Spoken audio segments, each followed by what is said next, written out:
à présent cette troisième partie de la remise des trophées. Expérience croisée, l'adaptation face aux enjeux environnementaux. Quelles actions les entreprises ont-elles choisies? Et c'est Pierre qui nous rejoint pour remettre ces trophées.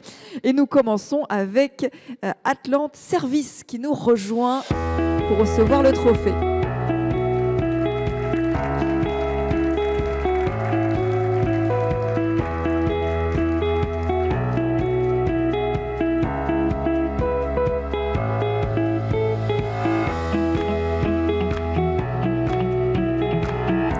Voilà, restez avec nous. Voilà, venez vous installer. Bravo à vous. Autocar Sens également qui est avec nous.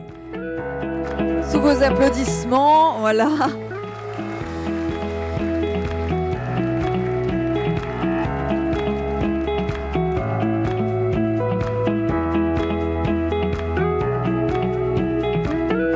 Voilà, adaptation, c'est la thématique de ces trophées. Bravo aux Autocars Sens. Bienvenue, installez-vous. Labourio, également lauréat de cette partie sur l'adaptation également. Bravo à vous, bienvenue.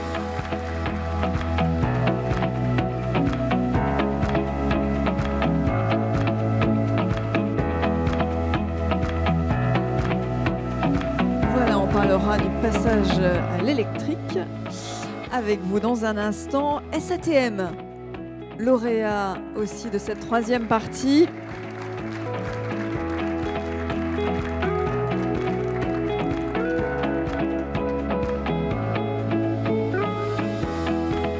Voilà, félicitations à vous. On parlera de GNC, de biogaz et pourquoi pas de report fluvial aussi. On a vu que c'était un sujet important. Et on termine avec LK Kunegel, pardon. C'est comme ça qu'on le prononce, pardon. LK Kunegel.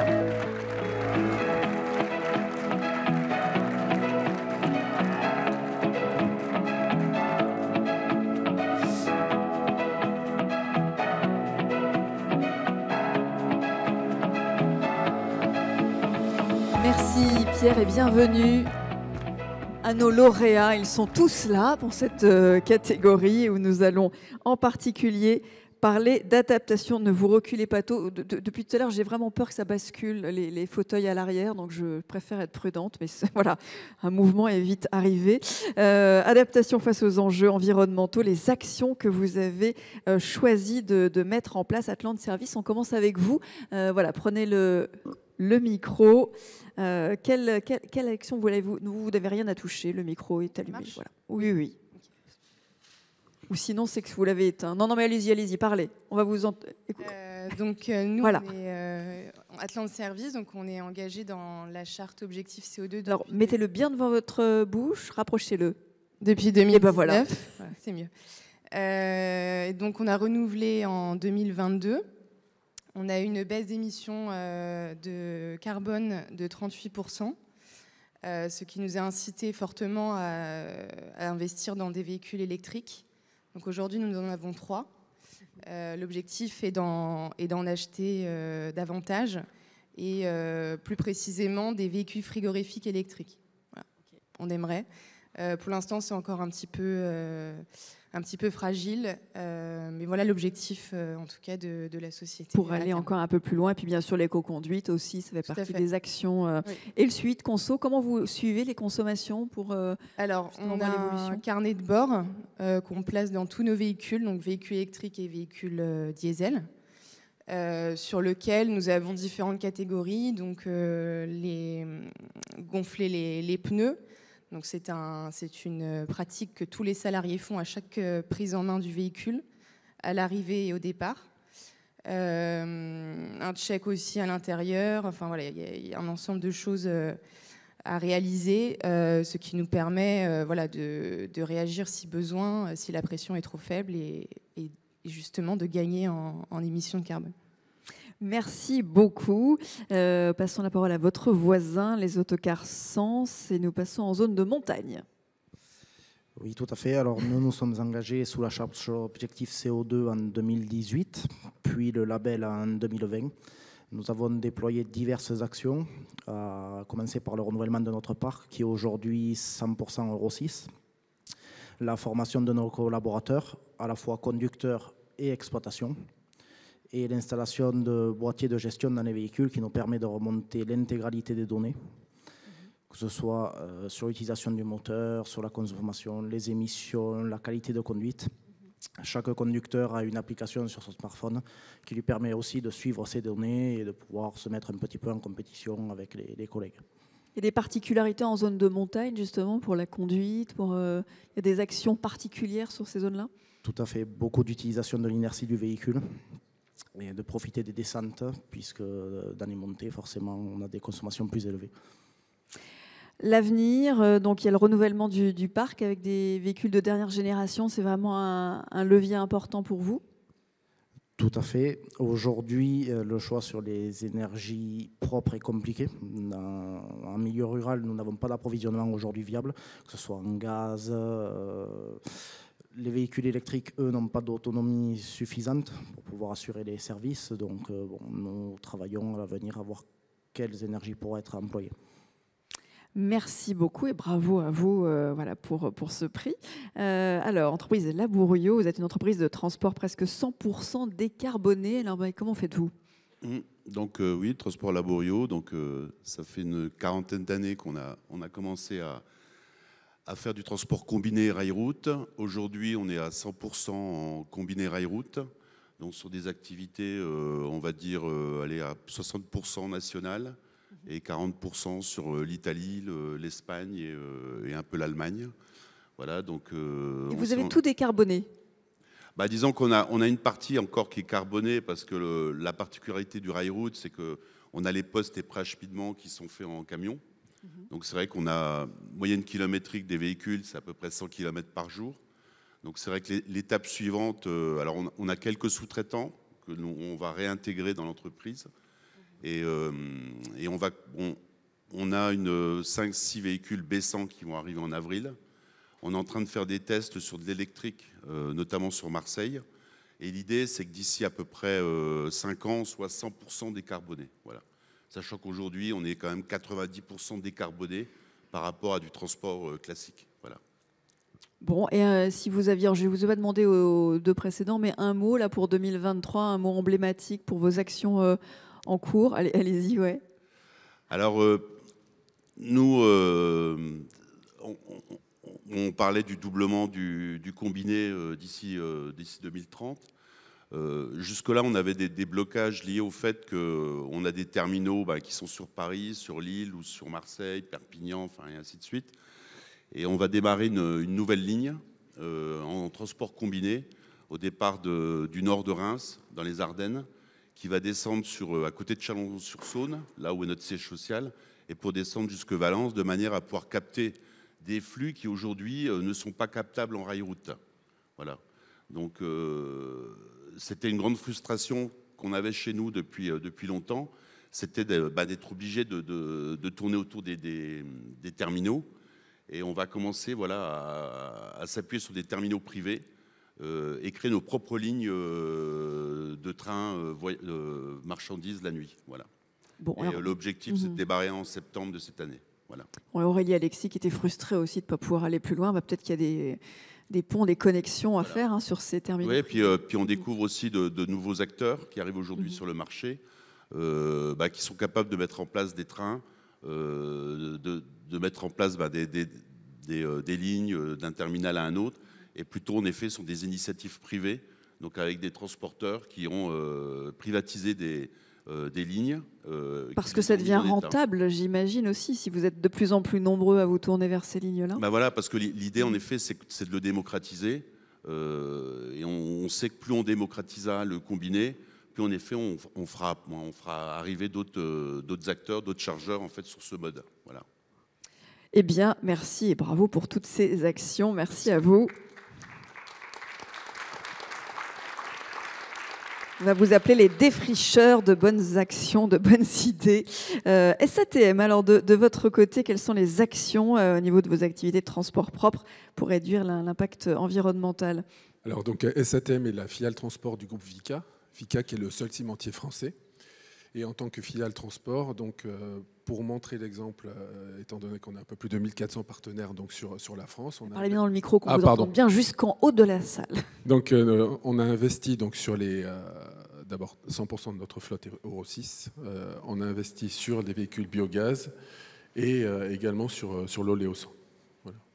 Ensuite, on a incité nos partenaires, donc c'est notre démarche achat responsable, donc à être labellisés et objectif CO2.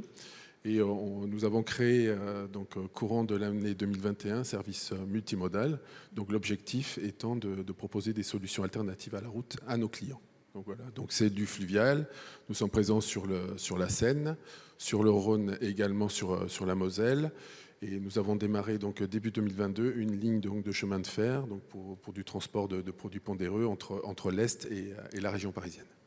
Et comment vous arrivez à embarquer vos partenaires dans cette aventure, dans le programme, pour participer peut-être justement à remplir les données sur la plateforme? On a vu avec Claude Finet tout à l'heure que c'était un peu délicat. Qu'est-ce que vous trouvez comme solution pour embarquer? On les accompagne. On les accompagne, on montre l'exemple, on les chouchoute. On est sur de l'achat partenarial.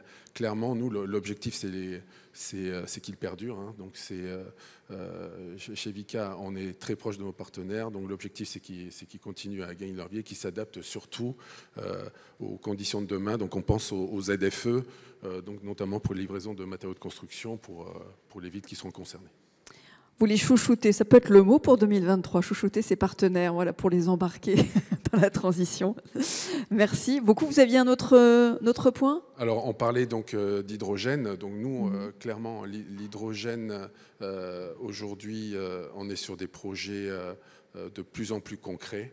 Alors, l'échéance s'éloigne de plus en plus, mais donc, initialement, ça devait être 2024. Donc, 2024-2025, on sera apte à fournir les premiers véhicules donc, en livraison donc, de matériaux de construction hydrogène. Voilà. Je reviendrai vers vous tout à l'heure pour le mot 2023. Je ne vous oublie pas. C'est bon pour vous? Merci. Le fluvial? Oui, on en a déjà parlé. Oui. Le fluvial, bien sûr. Le fluvial qui est une alternative donc, à la route. Le rail. Alors le plus flagrant et le plus récent, donc c'est cette ligne donc de chemin de fer. N'oubliez pas de. Voilà. Excusez-moi. J'en prie. Donc de pondéreux donc de ciment entre l'est et la région parisienne, ça nous a permis d'économiser 1400 camions sur la route. Voilà. Quand même. Vous sentez que ça s'accélère? Qu'il y a de plus en plus d'opportunités. Il y a clairement une volonté, mais je pense que la volonté des chargeurs. Et de l'environnement et d'opter vers le fluvial et le ferroviaire, mais je pense qu'on peut encore faire mieux. On peut toujours faire mieux, mais merci beaucoup déjà pour ces premiers pas et ces belles actions. Bravo à vous. Alors, LK Cunegel, c'est comme ça que l'on prononce? Cunegel, oui. Cunegel. Vous êtes une des premières entreprises de transport de voyageurs qui est engagée dans le programme. Vous avez fait aussi partie des entreprises primo-labellisées Objectif CO2. Est-ce que vous pouvez nous raconter les actions que vous avez mises en place? Oui, je suis un peu le retraité du club avec toutes ces années. Alors effectivement... Vous avez l'air d'être très actif quand même pour un retraité. C'est vrai, merci beaucoup. Non, ce que je voulais simplement dire, c'est qu'à travers toutes ces années, on s'est rendu compte, et ça a été dit par beaucoup de participants, l'aspect humain est extraordinairement important. Tout l'aspect éco-conduite, et c'est quelque chose que nous avons poussé très loin avec un système de primes à la charte CO2 et au label ensuite. Mais ça a été dit ce matin, je crois que l'heure de vérité maintenant est en face de nous, et la vraie rupture sera une rupture technologique. Et les vrais gains que auxquels nous devons arriver passeront forcément par la technologie. Et nous nous en sommes rendus compte l'année dernière, en 2022. Et donc nous avons pris la décision au niveau du groupe d'arrêter définitivement à horizon 2024 la livraison de gasoil fossile. Et des technologies le permettent aujourd'hui, notamment le HVO. Et voilà, donc ça a été une première transition en 2022 que nous souhaitons achever l'année prochaine. Voilà, donc votre action phare pour cette année-là? Alors, notre action phare, c'est aller au bout de ça, au bout de cette démarche. Et j'aimerais juste dire un mot. Je me souviens des premières années, lorsqu'on commençait à parler de transition énergétique, nous étions tous convaincus de beaucoup de choses et nous étions souvent dans des dogmatismes. L'avantage du Covid a fait que nous sommes partis du dogmatisme au pragmatisme. Et pour moi, c'est vraiment le mot d'aujourd'hui, et ça a été dit par mon confrère breton. Je crois qu'aujourd'hui, il n'y a pas une seule solution. Il y en a énormément, elles sont à portée de main, mais il faut que la législation s'adapte aussi. Et ce qui est possible dans l'Ouest n'est pas possible dans l'Est, ou est différent. Mais je crois que c'est en faisant tous preuve de pragmatisme qu'on y arrivera. Et laissons de côté le dogmatisme qui était l'énergie électrique, le gaz. On a vu ce que ça donne aujourd'hui. Voilà, et en tout cas, vous sentez que les lignes bougent avec pragmatisme.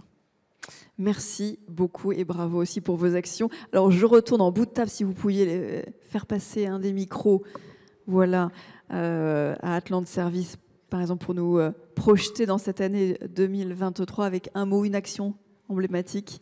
Je l'ai un peu dit tout à l'heure, mais plus les véhicules frigorifiques électriques. Voilà. Véhicules frigorifiques électriques. C'est vraiment notre priorité, étant donné qu'on on livre des prestations pour les pilotes, donc sur Roissy. Et on a une telle proximité qu'on utilise donc ces véhicules électriques. C'est quand même un atout majeur. Et donc, étant donné qu'on transporte des prestations alimentaires, il nous faut des frigos. Et voilà, c'est vraiment un enjeu pour nous, c'est d'investir dans des véhicules frigorifiques électriques à terme. Merci bien. Pour les autocars Sens, là aussi, votre action 2023 ? Nous travaillons au déploiement d'un nouveau dépôt qui, je l'espère, aboutira avant la fin de l'année. J'ai pas entendu, pardon, le début. Nous travaillons au déploiement d'un nouveau dépôt. Un nouveau dépôt, d'accord. Oui, tout à fait. Qui va donner quoi comme avantage? Quels seront les bénéfices? Qui nous permettra d'accueillir des véhicules XTL, HVO et éventuellement gaz à terme. Donc ça, c'est pour tout bientôt. Eh bien, merci beaucoup. On a encore un peu le temps. Est-ce qu'il y a une question ou un partage d'expérience dans la salle? Est-ce que vous souhaitez... Alors, voilà. Est-ce que quelqu'un pourrait apporter le micro? C'était pas prévu, donc je comprends que ça prenne un tout petit peu de temps. Ou est-ce que quelqu'un pourrait se charger d'apporter... Oh, bah, merci. Merci beaucoup. Alors, relevez la main. Voilà. Je vous garde un peu avec moi. Peut-être que ce sera une question pour vous ou un partage. Bonjour à tous, Benjamin Beau, NDSA. On fait des stations-service bio-GNC. C'était pour vous dire que le bio-GNC était passé de 20% de biométhane à 36% sur l'année 2022. Mais mon propos n'était pas celui-là. J'entends parler de mixité des solutions depuis ce matin et j'en suis ravi. Je voulais juste vous signaler que dans quelques jours, il y allait avoir la présentation du règlement CO2 sur les véhicules lourds, qui, je crois, va tomber le 14 février. Et il me semble que l'Europe flèche quand même, non pas sur une mixité des solutions pour le CO2, mais juste à l'échappement sur l'électricité et l'hydrogène. Et donc, je pense que si on veut aller vers la mixité des solutions, il serait bon de prévenir nos députés européens qu'il n'y a pas une solution, mais qu'il y en a plusieurs. Merci. Merci. Et le nuage de mots continue sa progression. Si vous avez envie d'applaudir, sentez-vous libre. Hein. Est-ce qu'il y a un autre partage ou une question, un partage d'expérience? Oui, tout en haut. Et laissons ce beau nuage de mots continuer sa progression, puisque vous êtes presque 150 à avoir rempli ce nuage de mots. Vous pouvez continuer d'ailleurs, hein, allez liker les mots qui vous plaisent le plus ou en ajouter. Bonjour, Sandra Villemino, moi je suis partie de l'entreprise Seva Logistique et je voulais réagir un peu entre la première et la deuxième partie de l'intervention sur les biocarburants. Parce qu'aujourd'hui, nous, on est majoritairement commissionnaires de transport et pas transporteurs. Et aujourd'hui, d'un point de vue réglementaire, nous n'avons pas accès à ce biocarburant, que ce soit du XTL ou du B100. Car aujourd'hui, la loi en France nous contraint d'être propriétaires de nos véhicules pour pouvoir mettre du biocarburant dedans. Alors là où on est bloqué, c'est qu'aujourd'hui, on a des clients qui sont prêts à payer pour une prestation décarbonée. On a des transporteurs qui sont des petits transporteurs locaux, régionaux, et qui n'ont pas les moyens d'avoir une cuve de biocarburant chez eux. Et nous, on aimerait se positionner comme un facilitateur entre les deux. Et aujourd'hui, la loi nous interdit de le faire. Donc, on est très frustrés sur ce sujet-là. C'est plus une réaction et une demande. Écoutez-nous. Voilà, un message envoyé à l'univers. Exactement. Voilà. Très bien. Bah, écoutez, merci beaucoup pour ce partage. Est-ce qu'il y a encore une réaction dans la salle? Oui, tout en haut.